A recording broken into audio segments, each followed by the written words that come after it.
New Delhi CM Rekha Gupta has decided to take a pledge. She says all CAG report will be tabled in the House. Delhi CM says, and I quote her here, CAG report will be in the first assembly session.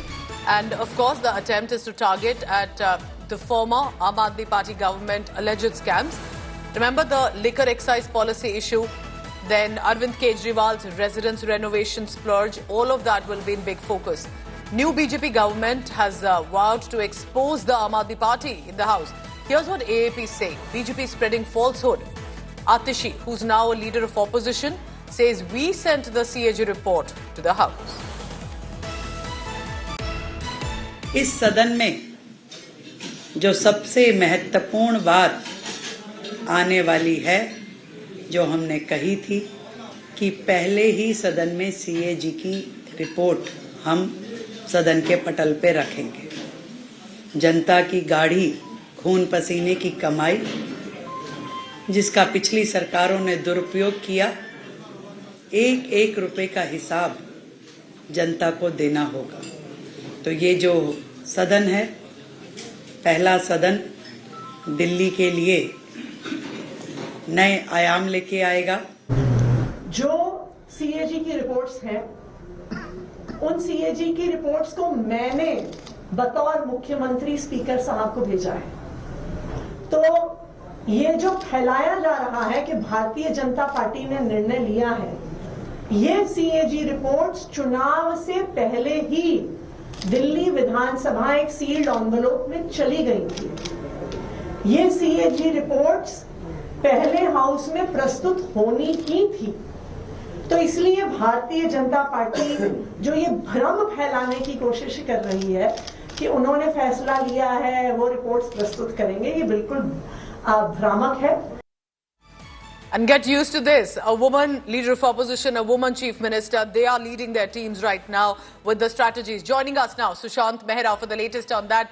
Sushant, good evening. हमें बताइए कि रेखा गुप्ता के लिए जो मुख्यमंत्री अब दिल्ली की, CAG क्यों सबसे बड़ा मुद्दा है, कैसे बीजेपी उसको आगे पुश करेगी और आम आदमी पार्टी कैसे डिफेंड कर रहे हैं?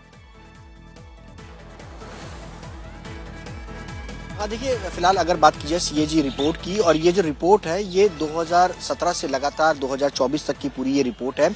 14 रिपोर्ट्स हैं, जिसमें से 11 रिपोर्ट्स आम आदमी पार्टी के कार्यकाल के दौरान की है। इसमें सवाल यह है कि आम आदमी पार्टी ने आखिर अब तक ये रिपोर्ट जो है वो सीएजी की रिपोर्ट आने के बाद टेबल क्यों नहीं करी, जिसको लेकर के बीजेपी कोर्ट भी गई और कोर्ट के बाद ये फैसला हुआ कि इसको टेबल पे जो है वो किया जाएगा। और अब फर्स्ट कैबिनेट जब हुई दिल्ली विधानसभा की रेखा गुप्ता की, उसमें यह फैसला लिया गया कि पहली ही बैठक में और विधानसभा सत्र के अंदर इस सीएजी रिपोर्ट को जो है वो पेश किया जाएगा, और जो कि आम आदमी पार्टी के कार्यकाल से जुड़े हैं, जिसमें शीश महल एक बड़ा मुद्दा है। पूर्व मुख्यमंत्री अरविंद केजरीवाल के घर का रेनोवेशन, लिकर पॉलिसी, डीटीसी, स्कूलों के रेनोवेशन का मुद्दा है। इन तमाम फाइलों को जो है वो विधानसभा के पटल पर रखेंगे।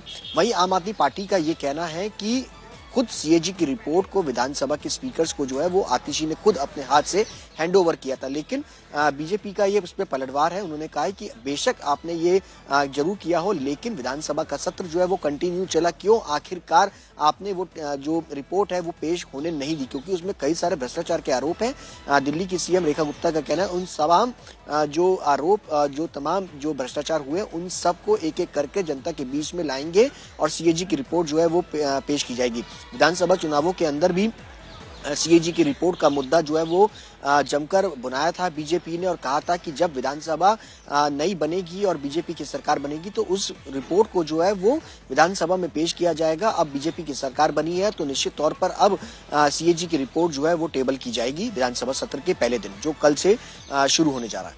Alright, so tomorrow it begins and you can expect a fiery session. 48 MLAs, BJP 22 about Aam Aadmi Party.